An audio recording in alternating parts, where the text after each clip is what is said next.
오늘 설교 성경 본문 말씀 제가 봉독하겠습니다. 신약 성경 사도행전 1장 8절 말씀입니다. 거룩하신 하나님의 말씀입니다. 오직 성령이 너희에게 임하시면 너희가 권능을 받고 예루살렘과 온 유대와 사마리아와 땅 끝까지 이르러 내 증인이 되리라 하시니라. 아멘. 사도행전은 성경 66권에서 우리 그리스도인들에게 가장 잘 알려진 몇 권의 책들 중에 하나일 것입니다. 아마 성도 여러분들이 신앙생활 하시면서 설교를 듣거나 또는 성경 공부를 하거나 성경 지식에서 사도행전이 그중 아마 익숙할 것입니다. 또 사도행전은 목회자들이 가장 좋아하는 몇 권의 책 중 하나입니다. 초대교회로 돌아가자 이런 구호가 있는데 기독교 역사에서 교회가 약해지고 병들 때마다 우리 신실한 신앙의 선배들은 초대교회로 돌아가야 한다. 성경으로 돌아가야 한다. 그렇게 외쳤는데 바로 그 초대교회의 역사가 사도행전에 기록되어 있습니다. 무엇보다 사도행전 이 책을 매력적으로 만드는 것은 오순절 성령 강림으로써 교회가 탄생되고 또 탄생한 교회가 계속해서 역동적으로 확장해가는 역사가 바로 이 책에 기록되어 있는 것입니다. 목회자로서 자신이 목회하는 교회가 강력하게 성장하기를 바라지 않는 사람은 아무도 없을 것입니다. 그는 또 우리 장로님, 권사님, 그리스도인 누구도 다 마찬가지지요.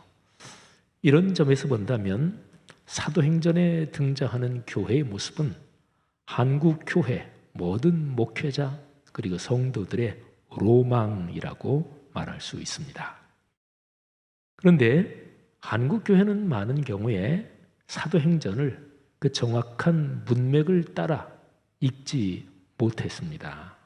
사도행전 읽기에서 오류가 있다. 저는 그 정도로 표현해도 된다고 보는데요.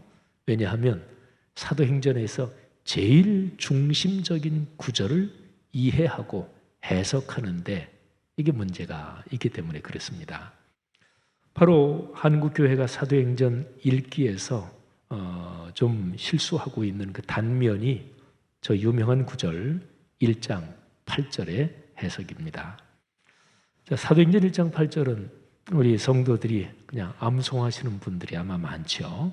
우리 한번 같이 암송하시는 분들 같이 암송해 보시고 또 신앙생활 오래 하시면 100% 암송은 못해도 한 반박자 드리기에는 웬만한 거 다 따라 하시죠.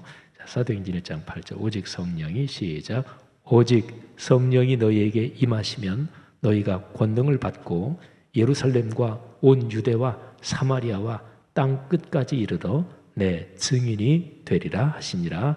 아멘. 자, 이 구절은 사도행전의 심장이며 요절입니다. 이 구절과 연관해서 한국 교회가 좀 문제가 있다는 게 제 생각입니다. 자, 내용 자체를 한번 잘 들여다봅시다.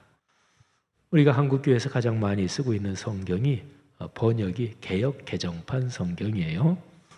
성도님들은 우리 교회에서 다 그거 쓰니까 그게 무슨 종류인지 정확한 이름을 모르시는 분들도 많겠지만 꼭 알아야 될 필요는 없고요. 근데 그게 개역 개정판입니다. 근데 그 성경에서 1장 8절의 문장 표현 자체를 문장에서 가장 중요한 주어, 수어 이 두 개를 딱 뽑아가지고 제일 짧게 줄이면 다음과 같습니다. 너희가 되리라. 예, 아까 1장 8절 같이 암송한 거 거기에서 주어는 너희가 그리고 수어는 되리라. 굉장히 짧게 요약이 됐죠. 그런데 헬라어 원문에 따라서 한번 문장을 제일 중요한 문장 성분을 뽑아 보면 한글 번역보다 문장 구조가 더 강해집니다. 헬라어 원문으로 1장 8절을 보면 1장 8절이 중문 구조로 되어 있습니다. 우리 한글에서 중문 그러면 대등한 두 개의 문장이 그리고 이렇게 연결되어 있는 것을 중문이라고 하죠. 그래서 헬라어 원문에서 그 두 문장의 주어와 수어를 한글로 번역해서 쓰면 이렇게 됩니다. 너희가 되리라. 한 문장은 그렇게 요약할 수 있고요. 그리고 또 한 문장도 똑같아요. 너희가 되리라. 이렇게 요약할 수 있습니다. 그러니까 헬라어 원문으로 보면 1장 8절은 너희가 되리라. 이게 두 번씩이나 반복되니까 훨씬 더 강해지는 거죠. 근데 너희가 되리라. 이게 두 번 반복되는데 거기에 같이 이제 수식하는 말을 붙여보면 다음과 같아요. 너희가 권능을 받게 되리라. 이게 한 문장이고요. 또 한 문장은 너희가 내 증인이 되리라. 이렇게 됩니다. 너희가 권능을 받게 되리라. 너희가 내 증인이 되리라. 자, 되리라 하는 표현이 두 번 나오잖아요. 근데 앞에 거는 우리에게 임하시는 하나님의 선물을 말씀하고 있습니다. 그러니까 권능을 받는다. 하나님이 권능을 주신다. 하나님의 선물이죠. 뒤에 나오는 되리라. 이것은 우리 존재가 변화된다는 것을 말하고 있습니다. 너희가 증인이 될 것이다. 그러니까 우리 사람 자체가 이 존재가 바뀌는 것을 말씀하고 있어요. 사도행전 1장 8절을 기록된 자구대로 보면 요점이 이거예요. 권능을 받고 증인이 된다.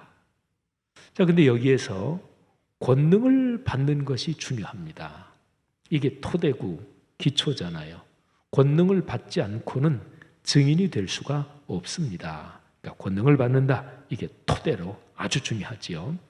그런데 권능을 받아서 뭐 하려고 하느냐?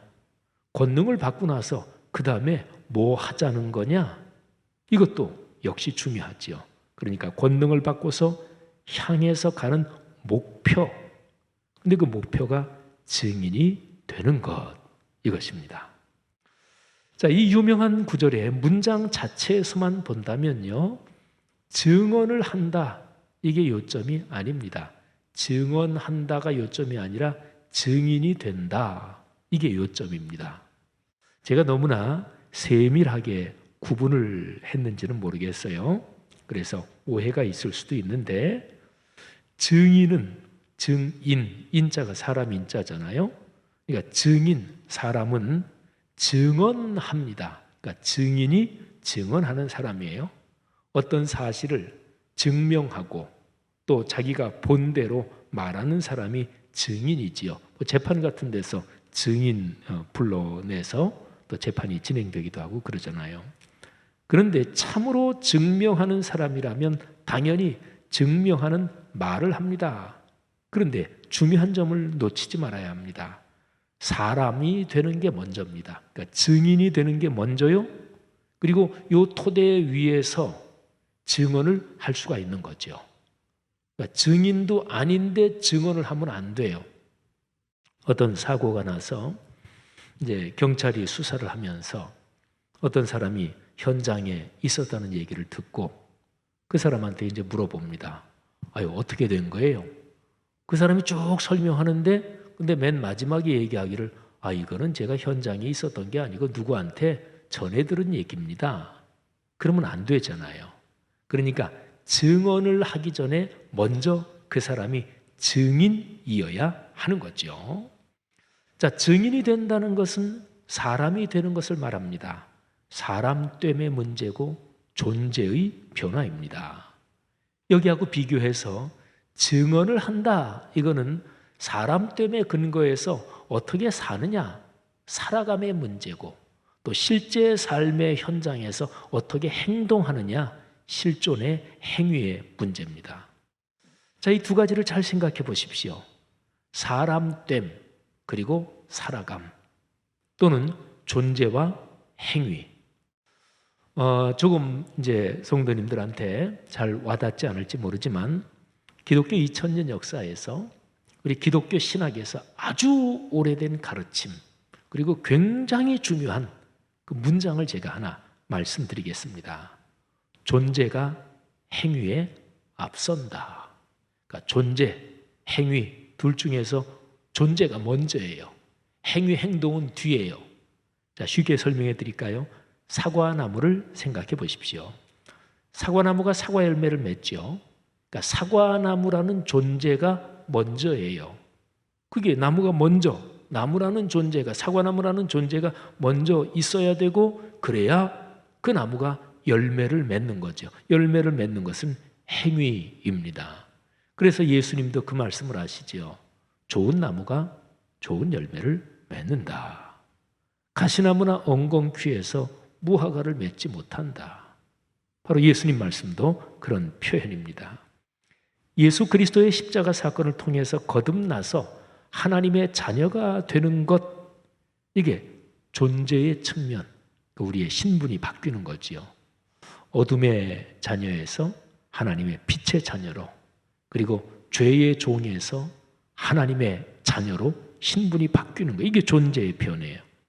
그렇게 변화된 사람이 살아가는 일상과 인격의 삶이, 그게 바로 행위의 측면, 곧 살아가는 문제입니다. 여러분, 조금만 생각해 보면 존재와 행위, 사람됨과 살아감, 이 문제는 우리 기독교 역사 전체를 꿰뚫고 흐르는 굉장히 중요한 주제입니다. 우리 성도 여러분들도 종교개혁, 이제 거기에 대한 이야기를 신앙생활 하시면서 이렇게 저렇게 들으셨겠고, 특별히 종교개혁을 처음 시작하신 분 마르틴 루터, 이분이 오직 믿음으로 이거를 강조했다는 그런 얘기를 아마 들으신 게 기억이 나실 것입니다. 기독교 2000년 역사에서 믿음과 행위, 그러니까 행위는 다른 말로 윤리라고도 말할 수가 있어요. 그러니까 실제적인 삶에서 어떻게 행동하느냐, 어떻게 기독교적인 윤리에 걸맞게 사느냐, 이런 문제니까. 그러니까 한쪽에 믿음, 그리고 한쪽에 행위, 행동, 윤리가 있단 말이에요. 근데 둘 중에 어떤 게 먼저일까요? 믿음이 먼저입니다. 그러니까 예수 그리스도를 믿고 참된 믿음에 근거해서 이 믿음이 있어야, 그래야 거기에서 올바른 행동이 나온다. 이게 이제 종교 개혁자들을 비롯해서 우리 신앙의 선배들이 아주 굉장히 중요하게 강조한 것입니다. 믿음으로 우리 존재가 변화되고, 그리고 믿음에 근거해서 삶의 행동들이 나오는 거지요. 그런 삶의 행동들은 개인의 변화, 개인의 삶의 영역뿐 아니라 사회와 역사의 변화까지 이어지는 거죠. 그러니까 참된 믿음은 언제나 사실은 그 안에 행동의 변화까지 포함되는 것입니다. 야고보서에 행함이 없는 믿음, 이런 표현이 나오긴 나와요. 근데 행함이 없는 믿음이라는 표현은 참된 믿음이 뭔지 설명하기 위한 표현일 뿐이지, 실제로 행함이 있는 믿음, 이런 믿음이 있고 행함이 없는 믿음, 이런 믿음도 있다, 그런 얘기가 아닙니다. 그러니까 믿음의 종류 중에 하나로 행함이 없는 믿음도 있다, 그 얘기를 하는 게 아닙니다. 기독교에서 또는 성경에서 그런 믿음을 절대로 얘기하지 않습니다. 자, 그러니까 기독교 신앙은 존재가 변화되고, 그러니까 사과나무가 먼저 되고, 그 다음에 사과 열매가 맺히는 실존의 변화, 그러니까 존재의 변화에서 출발해서 실제 삶의 변화로 이어지는 것이 바로 기독교 신앙이지요. 제대로 사람됨이 이루어지지 않으면 살아가는 문제, 살아가는 모습에 문제가 발생합니다. 그리스도인이란 이름은 있는데 내용이 부실한 거지요. 우리 말에 안에서 새는 바가지 밖에서도 샌다 하는 말이 있잖아요. 그러니까 우리 속 사람의 존재가 새롭게 되지 못했으니 밖으로 드러나는 행동이 새로울 리가 없지요. 그러니까 예수님께서 열매로 그 나무를 안다, 이런 말씀을 하셨잖아요. 우리 보통 한국 교회에서는 믿으면 구원받는다, 이게 굉장히 강조된 그런 신앙 유형을 가지고 있습니다. 그런데 믿기만 하면 된다, 하나님의 자녀가 된다, 맞는 말인데요. 그런데 믿고 하나님의 자녀가 되고 그 사람이 쭉 생활을 하는데 생활이 너무나 엉망이다. 다른 사람에 대한 태도 아주 이기적이고 거칠고 남을 배려할 줄 모르고 생활이 온통 그렇다. 그러면 그 사람이 믿고 구원받았는지 의문을 가져볼 필요가 있습니다. 그게 예수님이 말씀하신 열매로 그 나무를 안다 그런 거예요. 열매가 없잖아요. 마태복음 25장에 나오는 예수님의 그 말씀은 한국교회 신앙 유형에서 굉장히 깊이 생각해야 될 그런 내용입니다. 마지막에 영원한 천국 앞에서 주님이 심판주로서 이제 사람들을 구분합니다. 오른쪽에는 양, 왼쪽에는 염소, 오른쪽에는 구원받을 사람들이지요. 그리고 왼쪽에는 구원받지 못할 사람들입니다. 근데 예수님께서 그때 거기에서 말씀하시는 게 너희가 세상에 살면서 어렵고 힘들고 그리고 삶이 고통 가운데 있는 사람 도와줬느냐 도와주지 않았느냐 그걸 가지고 판단하신다. 마태복음 25장에 명확하게 기록된 말씀이에요. 이 기독교 2000년 역사에서는 믿음으로 구원받는다 이거 하고요. 그리고 구원받고 난 다음에 삶의 열매가 검증돼야 된다 이거 하고 둘 중에서 어느 하나가 과도하게 강조되고 다른 하나가 약해지면 기독교 신앙이 균형을 잃어버립니다. 한국 교회는 믿음으로 구원받는다 이게 지나치게 강조되면서 삶의 문제가 약화된 게 한국 교회 신앙의 단점 중에 하나인 거죠. 사랑하신 여러분, 사도행전 1장 8절의 문맥을 자세하게 읽어보면 승천하시는 주님께서도 이 점을 깊이 생각하십니다. 그러니까 증인이 되지 못한 채, 사람됨이 제대로 되지 못한 채 나가서 증언한답시고 일한다고 그럴까 봐 걱정하셨어요. 그래서 예수님께서 너희는 나가지 말고 기다려라. 내가 아버지를 통해서 너희에게 보내주실 성령님을 기다려라. 그렇게 말씀하십니다. 사도행전 1장 4절 후반부를 한번 들어보십시오. 예루살렘을 떠나지 말고 내게서 들은 바 아버지께서 약속하신 것을 기다리라. 그러니까 예수님은 사람 되기 전에 나가지 말아라. 이렇게 말씀하신 거죠. 아버지께서 약속하신 것은 성령의 강림을 말합니다. 성령께서 임하시면 먼저 사람이 됩니다. 그리고 나서 일하게 됩니다. 사람이 먼저입니다. 일하는 것은 나중입니다. 일이 사람보다 앞서면 실패합니다. 성령의 충만을 어떤 개교회 성장을 위한 도구나 능력으로 생각하는 것, 그리고 교회의 어떤 일을 성취하는 수단으로 삼는 것이 문제입니다. 그러니까 성경에서 하나님의 거룩한 영 성령의 충만 이거는 언제나 사람됨과 연관됩니다. 그 사람의 속사람의 변화, 그 사람의 인격과 일상의 변화와 연관됩니다. 그러니까 일이 아니라 사람 말이죠. 성령이 오시면 그리스도에게 내 삶 전체를 헌신하는 사람이 됩니다. 그렇게 변화된 사람이 주님의 일을 하는 거죠. 오늘날의 한국 교회가 사도행전 1장 8절의 말씀, 이 말씀의 본디 뜻을 잘 새겨들어야 합니다. 증인이 되지도 못한 채 나가서 증언하는 일이 많습니다. 그런 증언, 곧 그런 전도는 사실상 성경에서 말씀하는 증언이 아닙니다. 한번 생각해 보십시오. 오늘날 한국 교회에서 나타나는 이런저런 부정적인 문제점들이 원인이 뭔가요?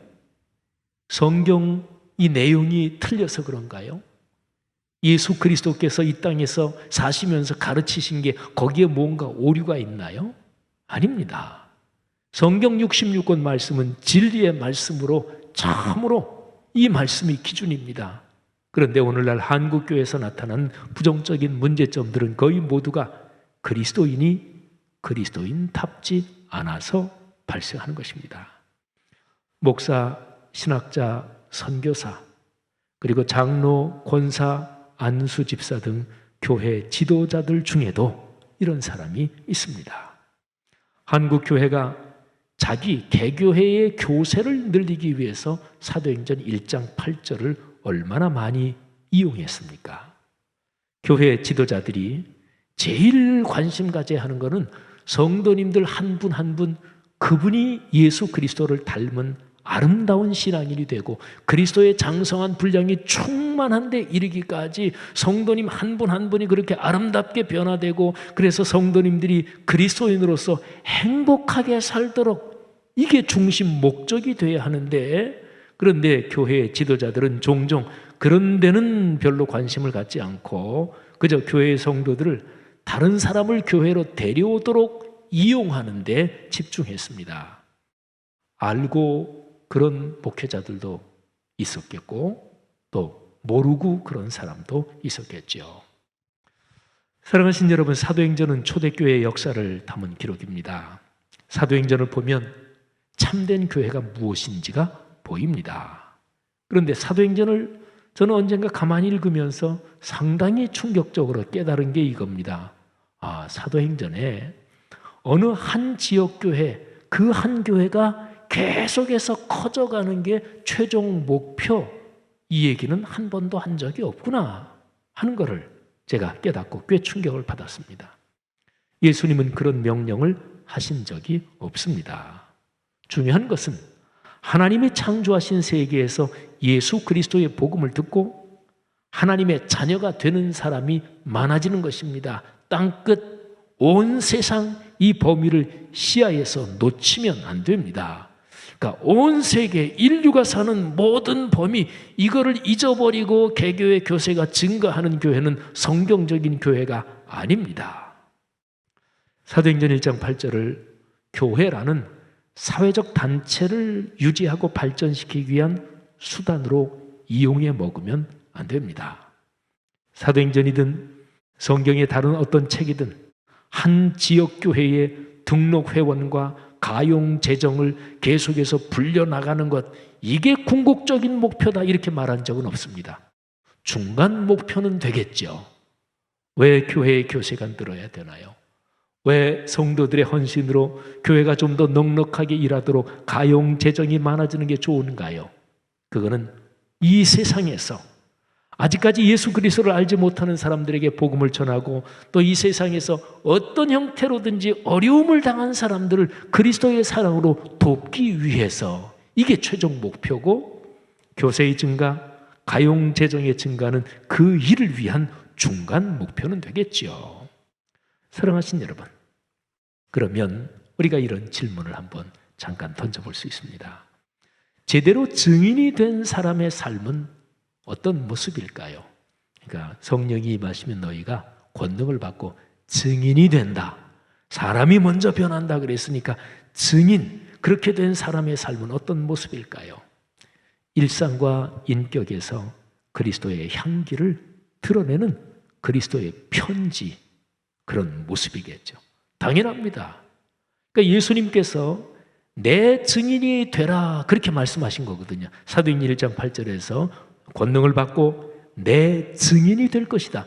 예수님의 증인이 되라고 하셨으니 뼛속까지 예수님을 닮아야 마땅하지요.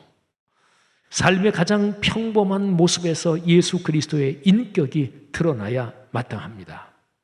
한국교회 부정적인 문제들 말씀드린 대로 그리스도인이 그리스도인답게 성숙하지 못한 것, 그래서 일상과 인격이 변하지 못한 데 원인이 있습니다.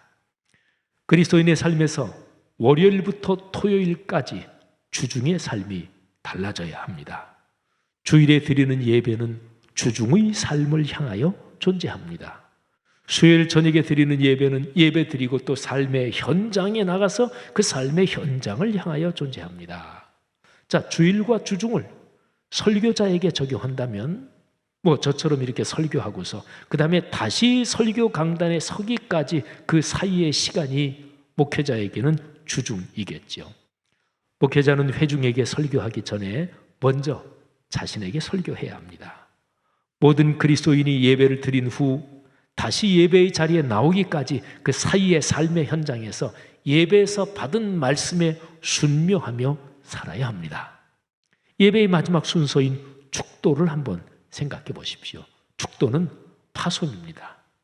예배 때 이제 하나님을 만나고 또 주님의 말씀에서 은혜를 받고, 그러면 그 은혜를 끌어안고 세상으로 가서 증인답게 살라 이렇게 파송하는 것입니다. 그러니까 들은 말씀을 삶이 되게 하면서 말씀이 삶이 되도록 그렇게 살아라 하는 거죠.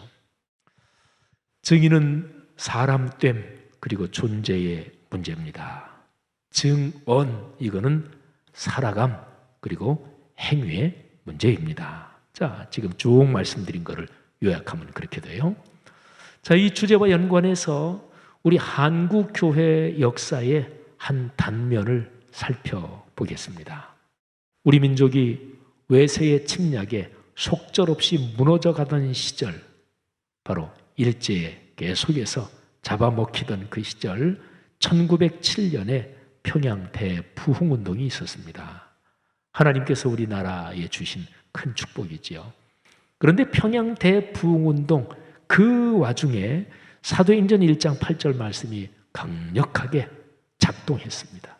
오늘 제가 아까 말씀드린 사도행전 1장 8절의 원래의 그 문맥에 따른 그 의미가 강력하게 살아 움직였습니다. 하나님의 크신 은혜지요. 자, 1907년의 평양 대부흥운동은 그 몇 해 전부터 이렇게 시작되면서 기운이 점점 커지기 시작했는데요.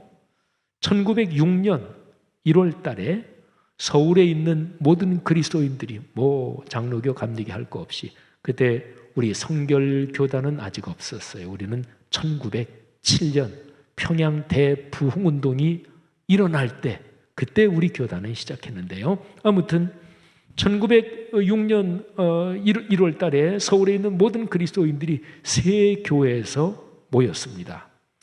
1906년 3월 8일자 그리스도 신문에 실린 박승병이라는 사람의 련동교회 통신이라는 글을 제가 읽어드리겠는데, 오늘날의 한글 맞춤법으로 고쳐서 제가 읽겠습니다. 서울교회에서, 그러니까 서울에 있는 교회들에서 음력 정월 초 3일부터 14일까지, 그러니까 10하루 동안 집회가 있었던 거죠.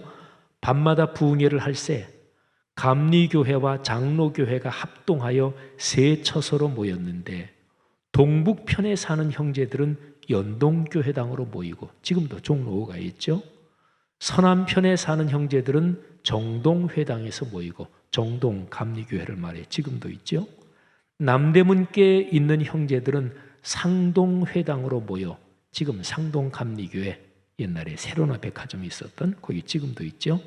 상동회당으로 모여 기도들을 매우 간절하게 하여 새로 믿기로 작정한 형제들도 400~500명이요 이왕부터 믿던 형제 자매 중에 죄를 분명히 회개하고 고쳐 믿기로 작정하니가 여러 100명이니 감사하옵나이다.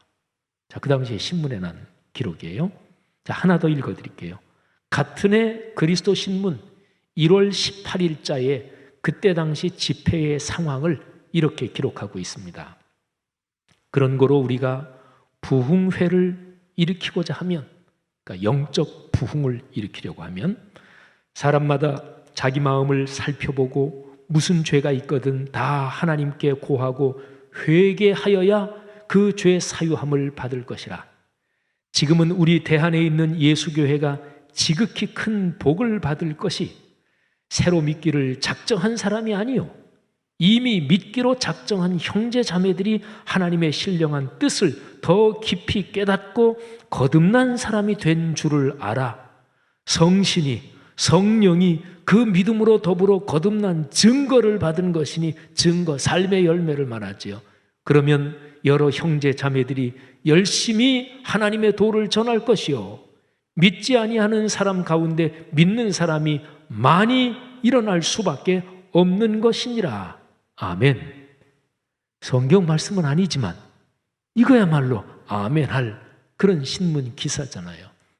여기 두 번째, 첫 번째도 마찬가지입니다만은 첫 번째, 두 번째 신문 기사는 아주 정확하게 사도행전 1장 8절의 원래 문맥을 정확하게 아주 그렇게 일어난 상황을 말씀하고 있는 거죠. 여러분, 이것이 바로 평양 대부흥운동의 모습이었습니다. 문제는 믿지 않는 사람들이 아닙니다. 이미 믿고 있는 사람들이 변하지 않는 것이 문제입니다. 교회 다니는 사람들이 진실하고 성숙한 그리스도인이 되는 것, 이게 관건입니다. 이미 믿는 사람들이 회개하고 고쳐 믿는 것이 이거를 복이라고 그래요. 사도행전 1장 8절에 담긴 뜻이 이것입니다. 사도행전 1장 8절에서 예수님이 승천하시면서 제자들에게 주신 말씀이거든요. 그러면 그 제자들은 이미 믿은 사람들이라고 볼 수 있어요. 3년 동안 예수님 따라다녔고 3년 동안 말씀 배웠고, 그런데 지식으로만 되지 않고 성령이 오셔서 너희의 속사람이, 너희가 지금까지 들은 말씀으로 속사람이 변화되고 그러고 나서야 너희가 일할 수 있다. 그런 말씀이죠. 성령이 임하신다는 것은 말씀이신 예수 그리스도께서 우리와 함께 사시면서 우리를 변화시키고, 우리가 변화된 말씀의 사람으로서 살면서 삶으로 주님의 복음을 전하는 것입니다. 사랑하는 성도들이여, 성령의 충만을 이런 의미에서 사모하시기를 바랍니다. 성령을 통하여 말씀을 깨닫고 그 깨달음대로 살기를 사모하시기를 바랍니다. 말씀이 삶이 되는 복을 넉넉하게 누리며 나누며 사시기를 주님의 이름으로 축복합니다. 이 아름다운 복이 그리스도의 몸인 교회를 위해 헌신하는 그리스도인 여러분의 삶과 사역에 넉넉하기를 바랍니다. 오늘 제 설교에서 다루지 못한 것이 하나 있습니다. 성령이 임하시고 권능을 받으면 그리스도의 사람이 되는데, 성령의 권능으로 사람 때문에 변화가 일어나는 그 영적인 훈련이 무엇인지 구체적으로 그거는 말씀드리지 못했는데, 간단하게만 말씀드리면 하나님의 말씀이 우리 삶으로 이어지게 하는 것입니다. 이 일을 말씀 삶 운동이라고 표현할 수 있습니다. 성령의 능력으로 말씀이 우리의 삶에서 살아 움직이게 하는 영적 훈련, 바로 말씀 묵상이지요. 디모데전서 4장 5절 말씀대로 말씀과 기도로 우리 삶이 거룩해진다. 말씀과 기도로 예수 그리스도를 닮는다. 바로 말씀 묵상입니다. 저는 사실은 목회하면서 이런저런 행사 종류를 제가 별로 좋아하지 않습니다.